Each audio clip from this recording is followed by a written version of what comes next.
Okay, so we are now recording, and this is CSC161. We are still taking a look at recursion, and this is going to be a code, recursive code that we will be creating. And from what's on the screen, you can see that this will be reversing a string. So first thing I like to do is go through again and get the curly braces to my style that I like. Whichever style you like is fine, not a big deal. Just easier for me to do corrections later on this stuff. All right, so we are set up and ready to go with this. Okay, the first thing we're going to need to do, and we'll do this in main, is go get a string. And so every time we run this, it's going to ask for a string that we can reverse. So to do that, I will need to import. So I'm going to import java.util.scanner.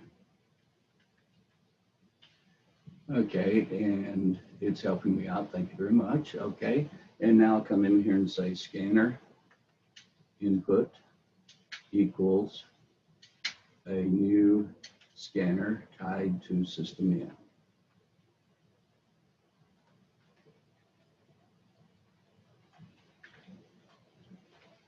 Okay, so now I have a scanner to work with. Yeah, okay, thank you for that notification. Let's close that out, and then I can try to finish what I was doing. Okay, semicolon there. And since that command was interrupted, let me make sure equals new scanner system in. Yep, okay, so we're doing all right there. So I will say sysout, and I'll say enter a string to be reversed. Okay, and that's complete. Let's see, I can give it a smidge more room over on the side. Okay, and same thing over here.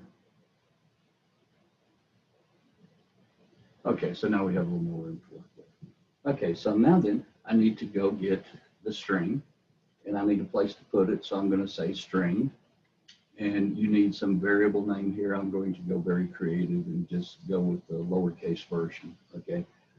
So I have a variable called string that's a type string, and that will be equal to input, which is my scanner dot, and I'll do next line. And next line will pick up everything through the carriage return.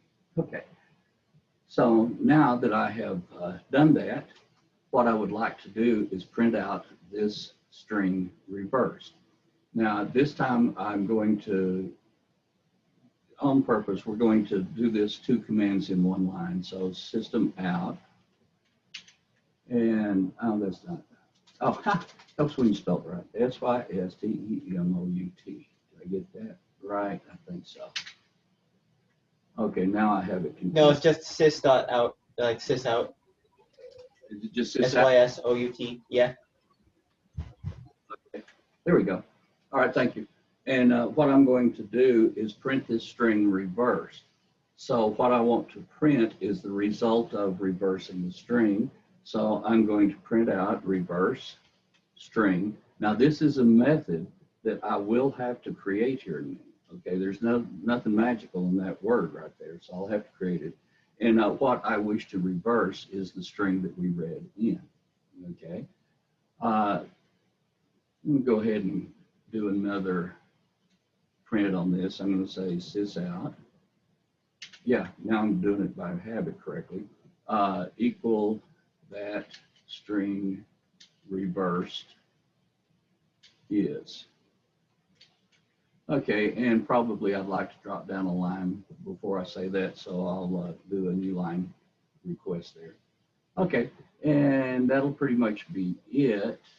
This is kicking about, oh, because I haven't created reverse string yet. Okay, so now then I've got main taken care of, and it will be fine as long as I can create reverse string. So I'll drop down again outside of main within the class. And I'm going to create public static, and it will return something of type string. And I'm going to call this reverse string.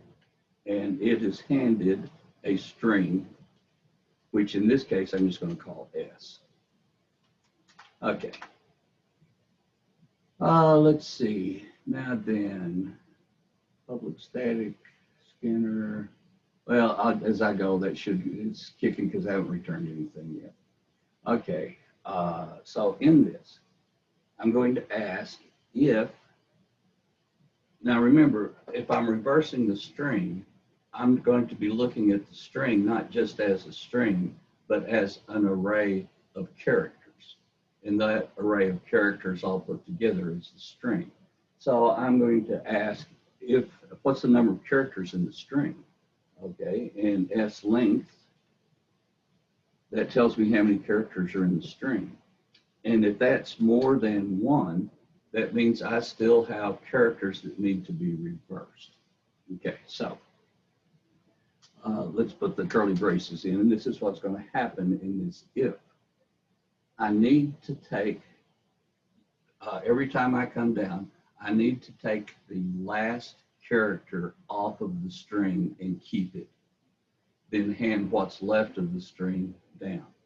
So again, I'm handed a string. I want to go get the last character off of the string and keep it, and then hand down what's left. Okay, so to do that, I'm going to say, here's a character. I'll just call it keep so I can keep up with what it's for. And that's going to be equal to S dot, and there's a command called char at, or character at.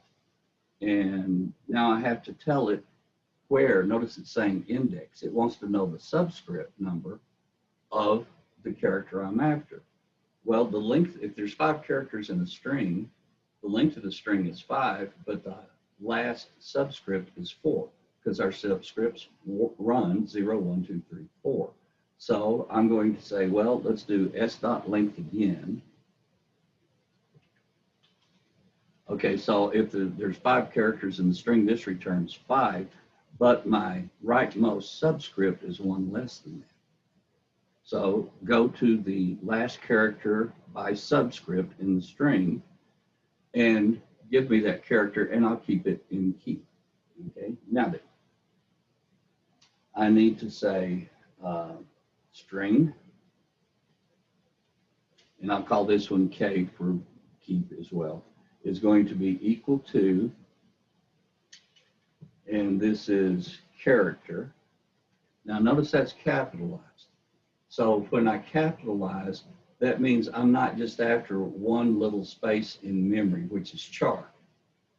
When I capitalize character, it's saying I want that class called character that knows how to handle individual characters, and I can work with them. So character itself is a class that can be called. And so I'm going to say, okay, character, and here's all the things you can do with it. Okay, well, the one I want happens to be toString. Okay, and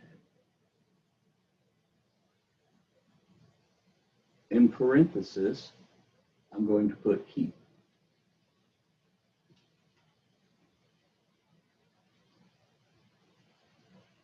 Now this is kind of fun because what this is going to do is take the string that I was given and keep up to but not including the last one, the last letter in it. And I will say S, this is what we're working towards, equals S dot substring. Okay, and so S is a string, and string again is a class that has methods in it, and one of the methods is substring. And what I want to do is a substring from the first index. Well, I'm working left to right trying to drop that last character. So start at subscript 0 and go all the way down to S dot length.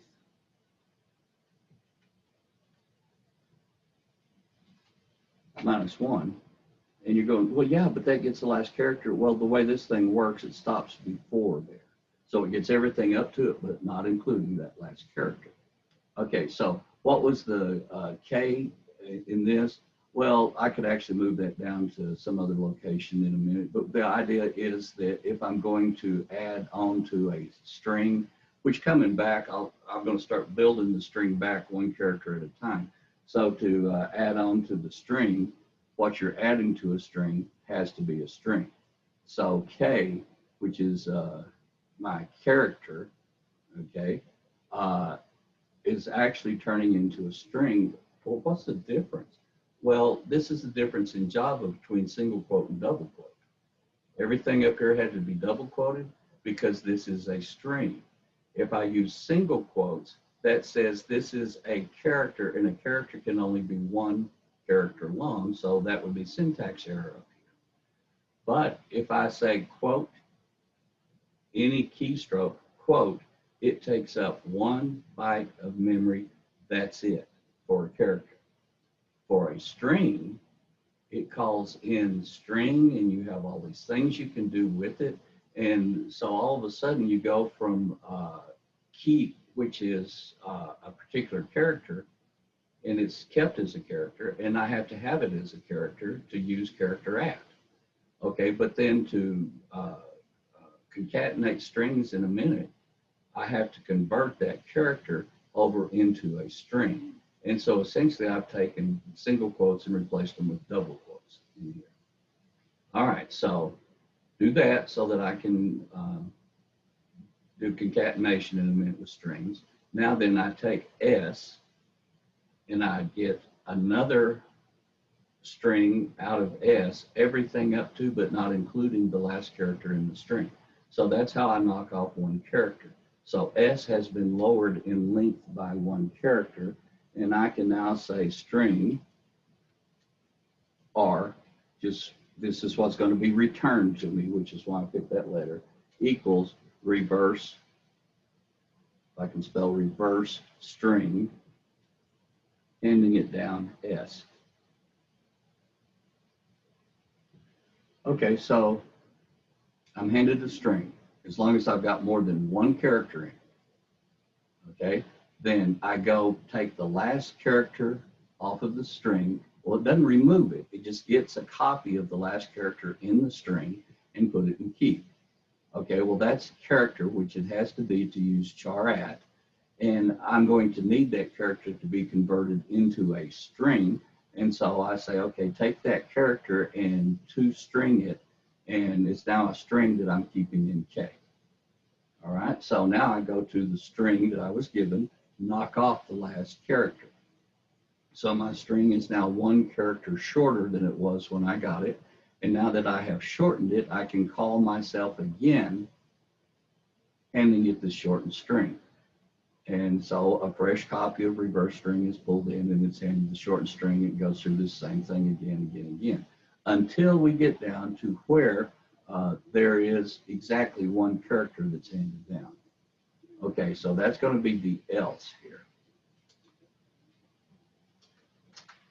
Okay, so in this, if I'm handed the string, hey, it's only got one character. Well, there's not, I'm as reversed as I can get. I'm one character long. So all I have to do is return what I was handed, which was a string. Okay. And that's, there is one thing that's left. Okay, when this is called and I've reversed the string, okay, so it goes all the way down until there was only one character left, and they return the character, and it's going to come right back to here. What do I do now with the string that I was handed? Well, I want to take my character, which came off of the end, and put it onto the beginning of the string that I was handed back. And so I will say, okay, my new S, rebuilding it, coming back up the line, is going to be equal to the last character of the string when I had it, plus whatever I was handed back. Okay, now that I've done that, I've added my character that came off of the end onto the front of what was handed back. So now then I can return that string to whoever called me.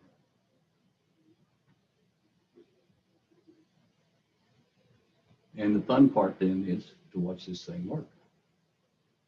Okay, so let's go in and raise this up. That's from the last run that we did. So let me rerun this one.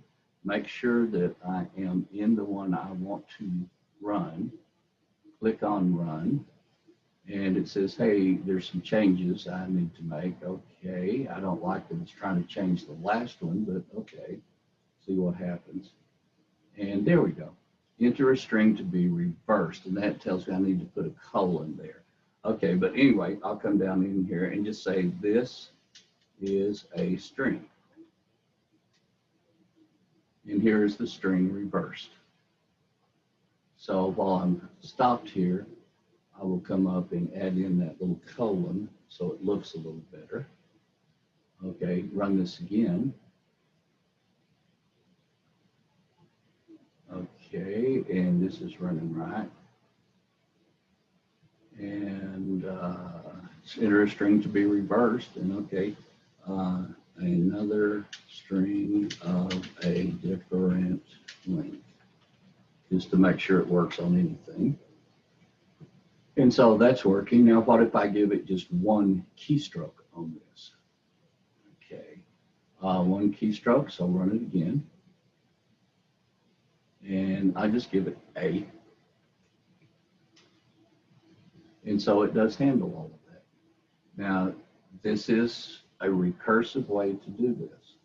On almost all recursive code, you could solve the same problem without using recursion.